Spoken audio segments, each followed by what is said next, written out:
কি ব্যাপার রে, সকাল সকাল আমাদের বাড়িতে? আজ কাজে যাসনি? কাজেই যাচ্ছি, তোর ভাবি লাড়ু করেছে তো তাই তোর লেগে এসছি। আমি এসব খাবার খেতেও পারে? ওগো, এ দেখো শফিক এসছে, সোসাইটি খেতে দাও। না আমি রোজা আছি, তুই জানিস নি? পেয়েছি, তোদের রোজা শুরু হয়েছে তো আমার মনেই নাই। খাওয়ার কথা বলিস, কিছু মনে করিসনি ভাই? আমি তোর করে কিছু মনে করতে পারি? ঠিক আছে তুই থাক, আমি কাজে চলে গেলাম।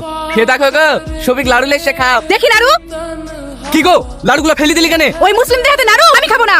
তাই বলে তুমি ফেলে দিবা? বাড়ি থেকে ছোটবেলা থেকে খাই আমি মানুষ, তুমি না খেলে না আমি খাবো। নির্মল, বৌমা ঠিকই কইছে। মুসলমান দেখলে অত মাতামাতি করো না। বন্ধু আছে, রাস্তা আছে, বাড়ি দিলে সব ওষুধ করো না। এখন আমারে সারা বাড়ি গঙ্গা জল ছিটাইতে হইব। মা, এসব আবল তাবল কথা বললো না তো। আমাদের একটাই ধর্ম, আমরা মানুষ।